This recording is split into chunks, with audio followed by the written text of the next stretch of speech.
hace instantes dábamos a conocer esta situación que se vivió en el barrio Gran Toba, una enfermera, una mujer que tuvo que vivir una situación muy delicada y muy estresante, por cierto, porque fue tomada de rehén por otra persona que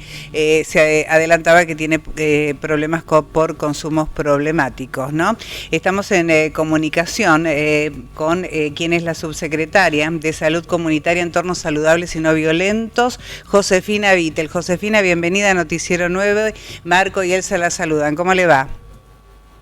Hola, ¿qué tal? Muy buenas noches. Bueno, muchas gracias Marcos y Elsa por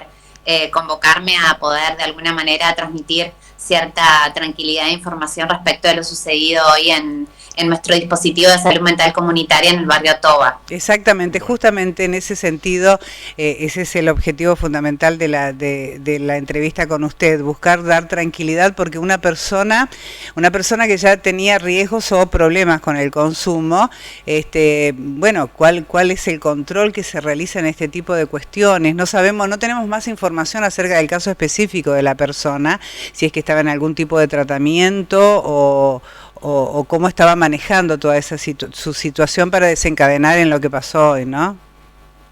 Bueno, por supuesto, siempre resguardando cuestiones que tienen que ver con la intimidad del paciente. Lo que sí se puede transmitir es que se trata de una persona que ya era, como nosotros decimos, usuaria del sistema de salud, tanto de este dispositivo de salud mental comunitaria que está inserto en el barrio Toba, como también había cursado recientemente, en las últimas semanas, una intervención de un periodo de internación en el servicio de salud mental del Hospital Ferrando, ¿no? Teniendo en cuenta de que las personas que ingresan a una internación es porque están con un cuadro agudo de descompensación en relación a su estado de salud mental, y también con el componente del consumo de sustancias, pero independientemente de esta, que puede ser una situación que de alguna manera toma gran relevancia por la situación sumamente crítica y que enseguida de alguna manera alertó no solo al personal de salud, sino sobre todo al personal de la comunidad, digamos, a la gente que vive ahí en el barrio. Lo cierto es que el dispositivo del CEPLA en el barrio Toba viene trabajando desde hace ya 2 años y atendiendo a la comunidad no solo de ese barrio, sino de todo lo que tiene que ver con la zona de Resistencia, de Fontana, que queda también muy cercana y que presenta algún tipo de problemáticas ligadas al campo de la salud mental, ligadas al área de consumos problemáticos, y que si bien sabemos que estas excepciones existen, son las menos, son situaciones muy puntuales y concretas, y que de alguna manera lo más importante a destacar es que si bien esta persona se encontraba de alguna manera ya siendo atendida, de hecho asiste hoy al espacio de salud en búsqueda de su psicólogo, entendemos de que su situación era de suma urgencia y que, teniendo en cuenta su cuadro de descompensación, no contaba con otras herramientas como para tramitar lo que le pasaba de una manera menos impulsiva y menos agresiva en relación a las herramientas que utilizó. Así todo, él ni el personal de salud resultó herido, y de algún modo nosotros también resaltamos y hacemos hincapié siempre en la necesidad de tener presencia de equipos de territorio en las comunidades, porque no es un detalle menor que una persona, cuando se siente en urgencia por una situación que lo atraviesa en relación a su salud mental, pueda acudir al lugar indicado, aunque haya sido en este caso de este modo, y solicitar ayuda, que en algún punto es lo que se garantizó, pudiendo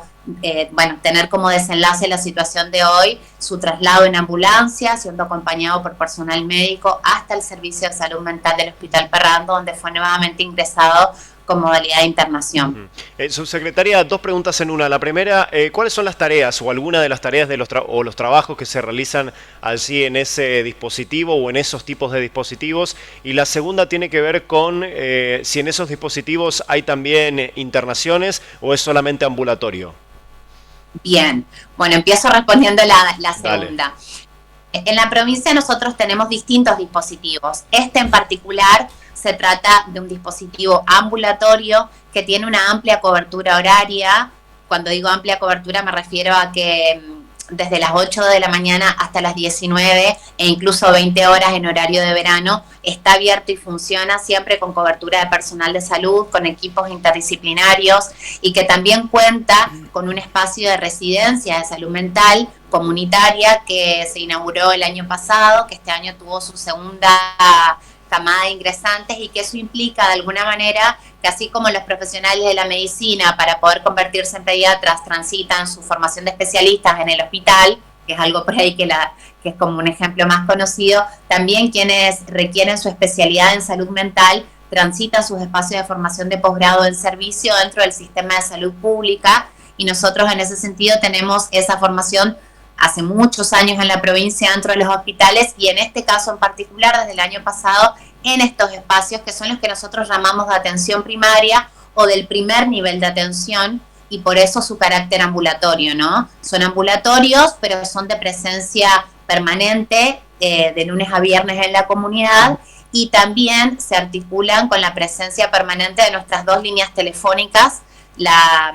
guardia remota diurna y la guardia remota nocturna, que implica que tenemos garantizado los 365 días del año, las 24 horas,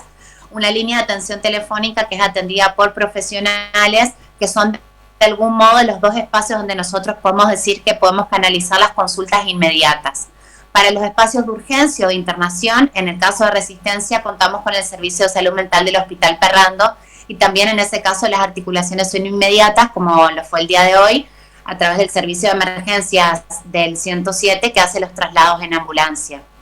Respecto de la primera pregunta que tiene que ver con el desarrollo de las actividades, bueno, justamente cuando esta persona, cuando este usuario se acerca a buscar a su psicólogo no se encontraba en ese momento en la institución porque estaba haciendo recorrida de territorio con los equipos de terreno y que este es un trabajo que en el barrio Toba en particular ya se inició en la pandemia, previo a la construcción edilicia de este edificio que se inauguró luego con un polideportivo que queda ahí al lado y que tiene que ver con que de algún modo los equipos de trabajo interdisciplinarios que están en la institución no solo hacen atención de consultorio, lo cual sabemos que es sumamente necesario y valioso, pero sobre todo hacen mucho trabajo de terreno, mucho trabajo de prevención, espacios de atención en domicilios, de seguimientos, de trabajo y articulación para lograr una organización con la comunidad, para que también de alguna manera la presencia de los equipos de salud mental no sea desde un rol meramente asistencial, sino que también pueda hacer un trabajo de articulación con la comunidad para promover organización dentro de la comunidad, porque sabíamos que tanto en ese barrio como en muchos de los barrios populares y de las ciudades grandes también, nosotros nos encontramos quizás a diario con situaciones que tienen que ver con la salud mental de nuestras personas, sí. No quizás todas con situaciones tan dramáticas, pero a veces sí con situaciones de mucha angustia, de mucho malestar, de alguna urgencia, y de ahí a que nosotros podemos contactarnos con algún servicio o algún profesional, suele pasar a veces que en ese transcurso de ciertos minutos o hasta que uno logra un contacto, las personas muchas veces no saben qué hacer.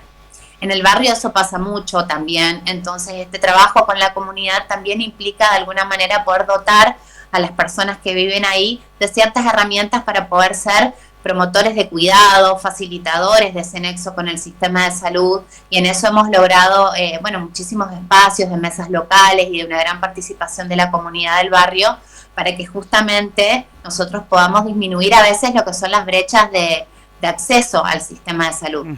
Subsecretaria, usted sabe que también hicimos una recorrida por la zona donde está justamente en el Gran Toba, donde ocurrió este hecho, y referentes de la comisión vecinal sostienen que son recurrentes este tipo de situaciones que se dan allí dentro del barrio de descontrol por parte de personas que están con ciertos problemas de consumo. La verdad es que nosotros desde el marco institucional, ¿no?, que tiene que ver con los efectores de salud que tenemos dentro del barrio,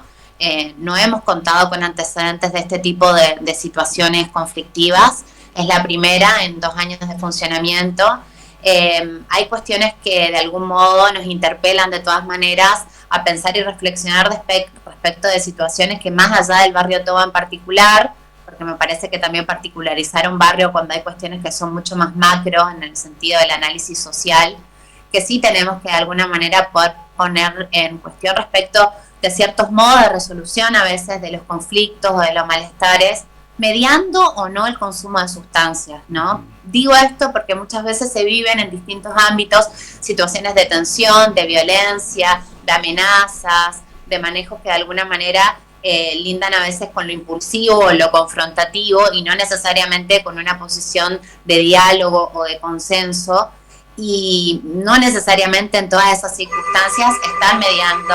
los consumos problemáticos. En algunas de ellas sí. Digo esto porque el caso de particular de hoy se trataba con una situación donde había una mediación de los consumos, pero también lo cierto es que esta persona que era usuaria del servicio, de alguna u otra manera, se había presentado en otras oportunidades también bajo los efectos de las sustancias y no necesariamente había tenido este tipo de actitudes. Entonces, me parece que lo más importante a resaltar en esto es que más allá de que puedan haber situaciones de consumo, siempre nosotros tenemos que hacer foco en las personas, porque no es la sustancia en sí lo que puede llevar a que una persona en determinado momento haga o cometa, por ejemplo, un delito o algún accionar violento, sino un montón de otras circunstancias de la vida de las personas que se suman a esa situación de consumo. Claro. Por supuesto. Ahí subsecretaria, es muy notorio, o por lo menos, esto dicho por los propios dirigentes del barrio a los cuales hemos acudido ya en varias veces, ¿no? Es más, ellos mismos vienen justamente al canal contándonos la situación. En época de pandemia se veía lamentablemente un gran número de suicidio de jóvenes por consumos problemáticos ahí en ese barrio. Y esto, bueno, lamentablemente se da producto de ese consumo allí en la zona, ¿no? Como en muchas otras zonas, pero lamentablemente durante ese tiempo y seguramente posterior también se había canalizado en ese barrio puntual o con los pueblos originales puntualmente, ¿no? Bueno, en relación a eso,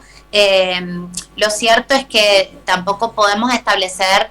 una causa lineal en un fenómeno tan complejo como el suicidio. Obvio. Pero de todos modos, es cierto lo que señalas, Marco, respecto de una situación de alguna manera de larga data, previa a la pandemia, que tenía particularmente mucha relevancia dentro del barrio, que tenía que ver con las autolesiones o los intentos de suicidios o suicidios consumados. Y en ese sentido sí hay que destacar que desde que tenemos presencia permanente de los equipos de salud mental se ha logrado trabajar e intervenir en muchísimas situaciones de riesgo, logrando disminuir y de hecho disminuir drásticamente la tasa y la incidencia de suicidio en esa población, pudiendo aparte articular con mujeres de la comunidad que se han organizado, quizás a través de lo doloroso de la pérdida de un hijo, pero que se han organizado de manera comunitaria como para sostener espacios de acompañamiento a través de una organización civil que dirige una de las mujeres del barrio, que está destinada a realizar una gran red de contención y acompañamiento a otras mujeres, un montón de cuestiones que también eran fundamentales porque antes de esto tampoco se podía hablar, y cuando de las cosas que suceden en una comunidad y que encima tienen que ver con situaciones trágicas no se puede hablar, las comunidades no están más que destinadas a continuar repitiendo ciertos fenómenos. Entonces, el que podamos pensar hoy, incluso después de la pandemia y de las situaciones de duelo también que tuvieron que ver con la pandemia, y que haya un equipo ahí que está a la altura de las circunstancias para poder hacer ese trabajo junto con la gente que vive en el barrio, ha tenido un notorio efecto en la disminución de estos casos. Entendemos que el fenómeno del consumo de sustancias, como el de los suicidios, es complejo, que también tiene que ver con las condiciones de vida de las personas, con la posibilidad de acceso a derecho, y cuando hablamos de acceso a derecho hablamos de acceso a un montón de cuestiones que tienen que ver con el trabajo, con la educación, con la inclusión social, y que también en ese sentido el barrio ha tenido una gran transformación en materia de infraestructura y de servicios. Y algo que quizás no quiero dejar pasar y que me parece que fue digno de destacar el día de hoy fue algo que quedó a la vista como un resultado positivo, un trabajo de articulación que venimos haciendo hace ya bastante tiempo con las fuerzas de seguridad. Hoy fue clave la presencia del Ministerio de Seguridad y Justicia, particularmente a través de la persona de Leandro Álvarez, que es subsecretario de Seguridad, y del personal policial, que no solo se prestó, por supuesto, inmediatamente a acompañar toda la situación con mediadores y tratando de destrabar para que esto tenga un desenlace como No, lo tuvo, no digamos. trágico. Subsecretaria, la última pregunta de mi parte. En el caso de, ¿qué establece la ley de salud mental en el caso de las personas que tienen problemas de consumo en cuanto a su internación? Y si debe haber una internación, ¿cuáles son las opciones que ofrece el gobierno de la provincia del Chaco para este tipo de casos? Bien, bueno, la ley de salud mental establece que toda persona que se encuentra en situación de riesgo para sí o para terceros, luego de ser evaluada por un equipo de salud, que es el que determina el riesgo de la persona, tiene criterio de internación más allá de su voluntad. Es decir, muchas veces se escucha decir que la ley de salud mental no permite internaciones, y lo cierto es que siempre que un equipo de salud mental interdisciplinario evalúe, ¿no? Y esa evaluación a veces se hace en el marco de un hospital, pero muchas veces también se hacen salidas domiciliarias y en contexto de las comunidades, no necesariamente en un hospital, no necesariamente con la burocracia de una derivación, pero siempre que un equipo de salud mental evalúe que hay riesgo para sí o para terceros, la persona tiene criterio de internación y se procede, como se dice, una internación involuntaria que está determinada en los plazos de duración también por el equipo de salud tratante. También, por supuesto, está la posibilidad de las internaciones involuntarias, pero de las voluntarias, que se dan de manera frecuente, tanto en situaciones de urgencia de salud mental como en situaciones de consumo. En la provincia tenemos hospitales de gran complejidad, como el Hospital Ferrando y 4 de Junio, que tienen servicios de salud mental para internación de urgencias. Tenemos hospitales de menor complejidad que atienden o internan situaciones de menor complejidad, como algunas situaciones de suicidio no tan graves, y específicamente para lo que hace a los consumos problemáticos y a la rehabilitación o tratamiento integral con modalidad de internación, tenemos en la Dubigis un espacio de internación que es público, es decir, no tiene costo para la población del Chaco. Tenemos también convenio desde el Ministerio de Salud Pública con algunas instituciones privadas, lo cual implica de que para aquella persona que no tiene cobertura social es posible acceder a espacios privados con el financiamiento del Estado, lo cual también es importante porque eso nos permite ampliar la capacidad de camas, y por supuesto la fuerte presencia de la Cedronar dentro de la provincia con un financiamiento nacional a espacios que son tanto comunitarios como de internación, en este caso en particular un espacio en Miraflores, en el norte de nuestra provincia. Bien. Perfecto, muy bien, subsecretaria, le agradecemos muchísimo por este contacto con Noticiero 9 Central, ha sido usted muy amable. Muchas gracias a ustedes, hasta luego. Hasta luego.